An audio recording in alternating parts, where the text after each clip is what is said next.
My friends, don't ask me how this happened, but we're already a quarter of the way through 2023. As they say, time flies when you're having fun.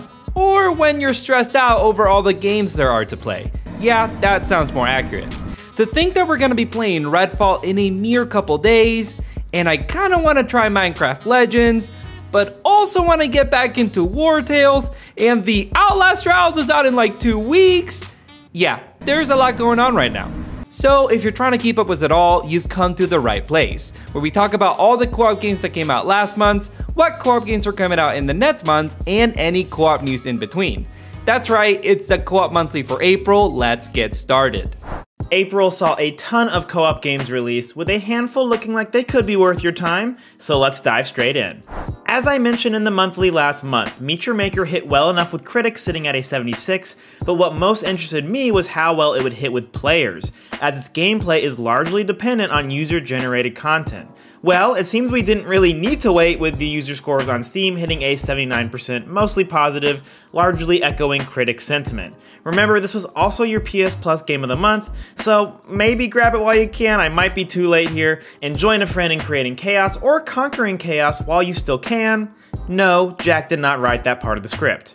We gotta check out Raven Watch's early access launch, and if you want our in-depth thoughts, check out the preview we published just a week ago. The TLDR is that this is great, is giving off strong Hades vibes, but especially made for co-op in all the right ways. However, we think it needs to continue further on its roadmap before you pick it up. And wait, what is this? My editor just told me they dropped their definitive roadmap in the past month. Looking at this, we won't have to wait long for more content, but I'd circle that summer window for the launch of the second chapter before I dive in. Either way, Raven's Watch is a frontrunner for Co-op Game of the Year in 2024.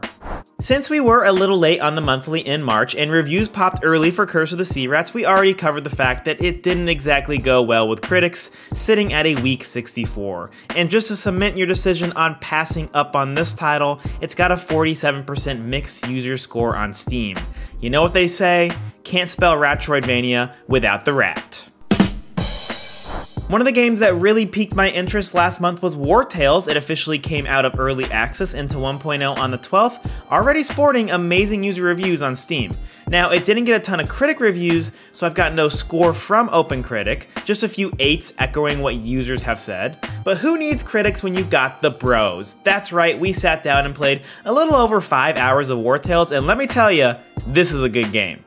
Check out our impressions for more, but the TLDR on this one is that the co-op is surprisingly seamless, and the emergent storytelling is top-notch. Worth checking out if you like a strategy-focused slower title, or want a D&D-like experience with some friends over a long amount of time.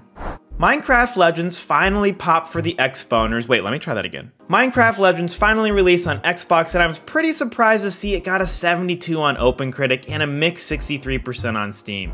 Previews read positive, but it seems like a thorough 7 out of 10 through and through. IGN's Justin Carice echoed that sentiment in his 7 out of 10 review, saying Minecraft Legends is an engaging strategy game that capably combines the established Minecraft world with a streamlined RTS structure.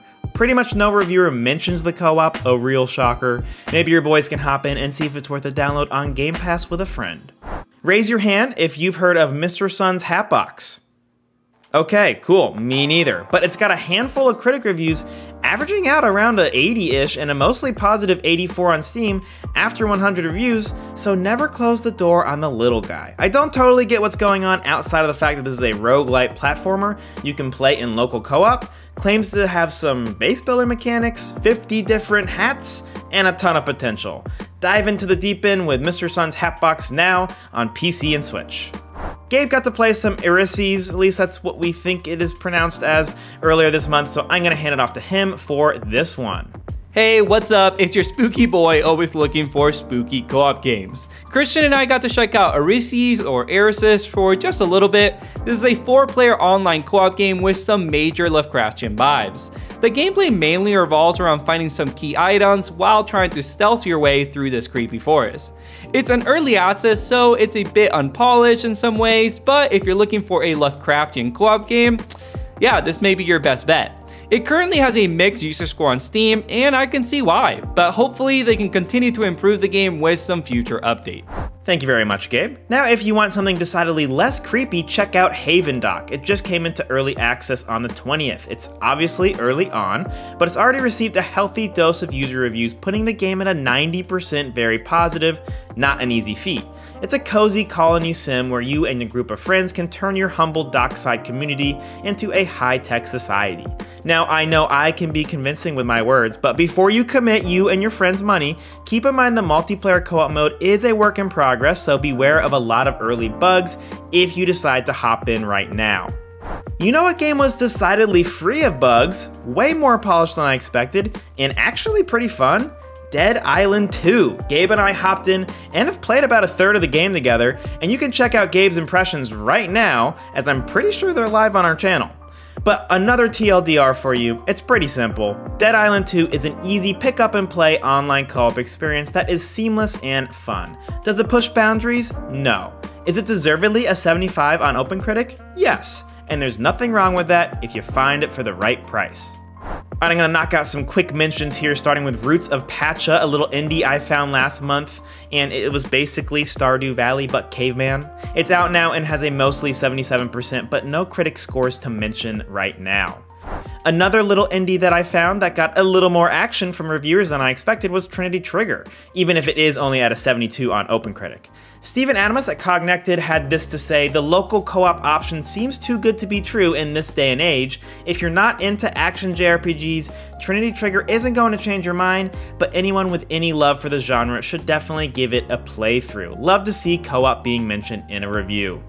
We do seem to have quite the run of little indie titles at the end of this month, with Arc Runner up next. No critic reviews yet, but it's got an 80% very positive on Steam after a decent chunk of user reviews. As a reminder, this is a roguelite shooter you can play with 3 players online with a heavy cyberpunk look. Just came out, so if you check it out, let us know what you think. And finally, I'm going to end the month on one last indie title that is making great scores look easy: Cassette Beast. As of writing, it's got a 93% very positive from Steam and an 86 from critics. I mean, I knew this looked great, but those are some impressive numbers. Every critic review is lauding this as the Pokemon like to play, and we're here to remind you it's available to be played in 2-player co-op, and your boys just might have to hop in after all this positive buzz. These first 3 months of the year were stacked with co-op releases, as you can tell from this month's roundup, so you may be relieved to hear that there's only a handful of co-op titles releasing in April. But before diving into that, let me tell you about this month's sponsor. We want to thank Factor for sponsoring this video. Factor delivers fresh, never frozen, dietitian approved meals right to your doorstep. Having a full-time job and also doing content creation, I don't really have time to meal prep before hopping on a live stream. That's where having a meal kit like Factor comes in clutch, as you can simply pop them into the microwave or oven and you're good to go. You got yourself a quick, nutritious meal. Factor's menus are updated weekly and include like 27 plus meals, which is way more than like the 3 meals I know how to make on my own. They also offer keto, calorie smart, and even vegan and vegetarian options. So if you want to check it out, head to factor75.com or use the link in our description and use the code on screen for 50% off your first box. Huge thanks to Factor for sponsoring this video. Now let's get back to it. First up in May, we have Redfall, one of the biggest AAA co-op games of the year, coming out on May 2nd.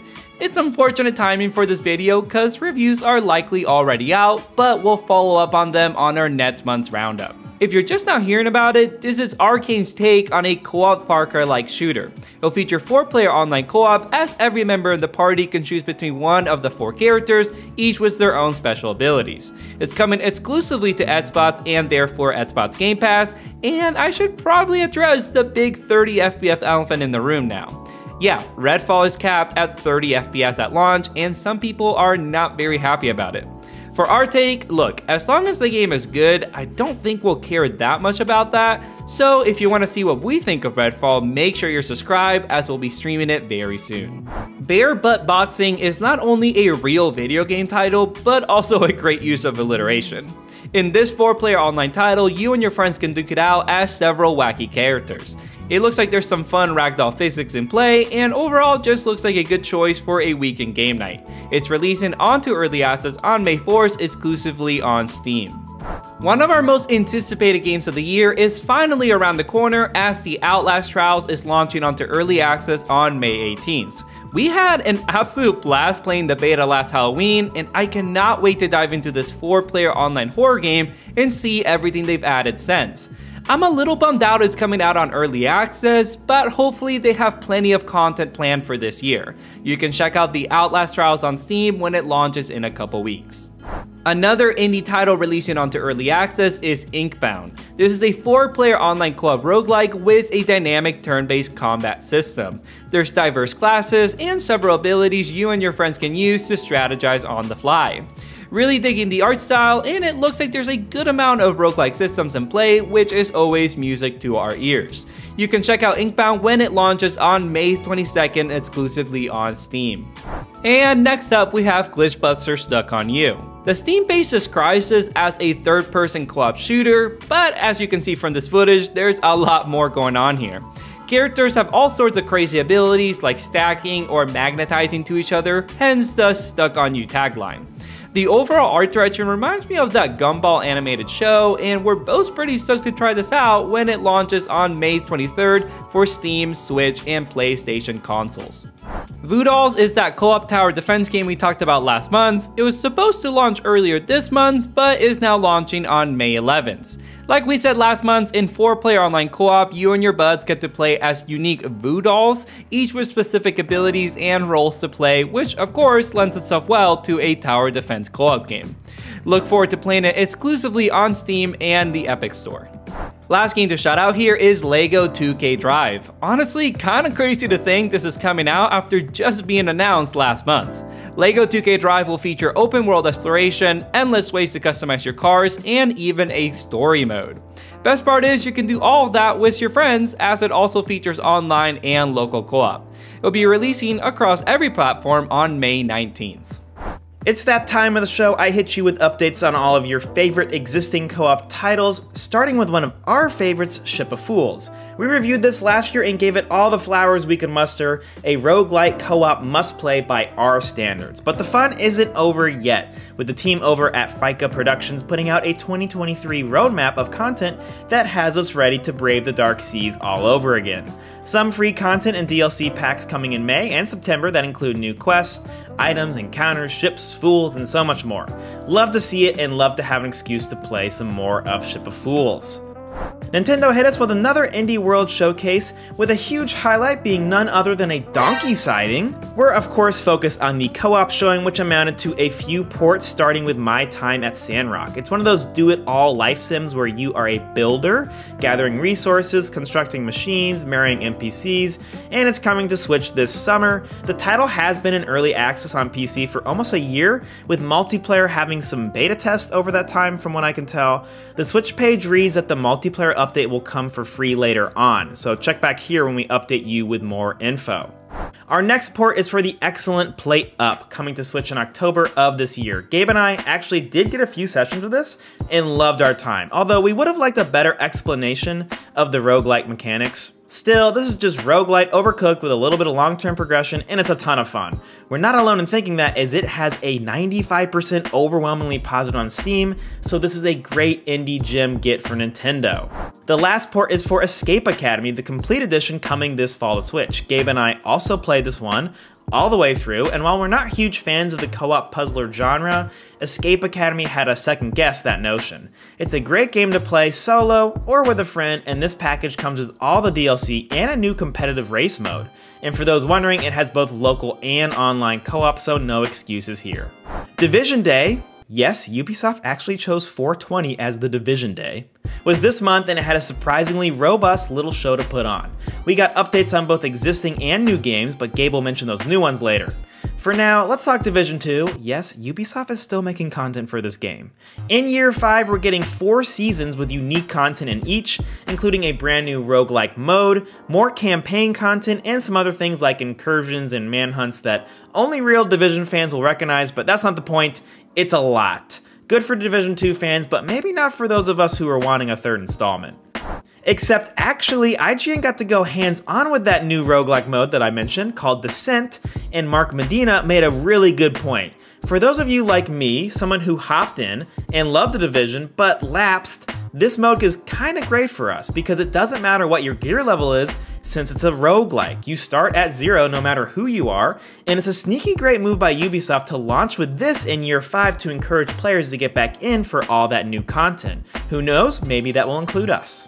That new Division mode has me itching to go back to post-apocalyptic DC, but till then, let's shout about any updates we've seen for upcoming co-op titles. A leaked promo image from the upcoming Avatar Frontiers of Pandora game seems to suggest that the game will have online co-op. So I don't know how much faith I have in this game being good per se, but as we always say, most games are simply more fun in co-op. And yeah, the idea of flying some banshees with my bros, that doesn't sound too bad either. IGN's Mitchell Saltzman got some hands-on time with Disney Illusion Island, and thanks to them, we got to learn a bit more about the upcoming 4-player platformer. One thing I was surprised to hear is that the game is a bit of a Metroidvania, at least in the structure of its map. I was also happy to be reassured that while the game is probably best for families and kids, it is challenging enough for someone like us to play and still enjoy. Remember to pencil this one in for July 28th if it piques your interest.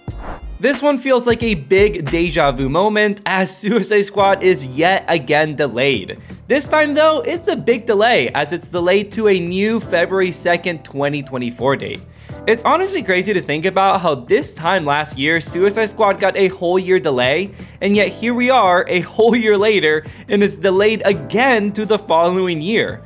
Are we stuck in a time paradox where we'll never see Suicide Squad release? Kinda feels like it lately. So we can update you on a firm release date hopefully sometime soon. I'm ending on Far World Pioneers, a game that was technically announced a while back but just got a release date for Game Pass. It's new to us and maybe new to you, so let's pretend like it's a new game and that will make it feel so much better. Far World Pioneers is a 2D open-world sandbox survival game that you can play with up to 32 people in online co-op. Yes, you heard me right, 32 freaking people. It looks super ambitious in how the dynamic world reacts to you, and I actually should be saying worlds as in plural because you can hop in your spaceship and explore multiple planets. It's launching on the 30th to Steam, PlayStation, and Xbox like I said. That includes Game Pass. And that's the Co-op Monthly. Thanks for watching. If you want to support us, please consider subscribing or following us on our socials for more co-op content. You can also check out our merch store and browse some items listed below the video. If you want to chat with us and others about co-op games, then our Discord server is the place to be. You can find the link for all that down below. Thanks again to Factor for sponsoring this video, and thank you for watching. We'll catch you next time on another episode of The Co-op Bros.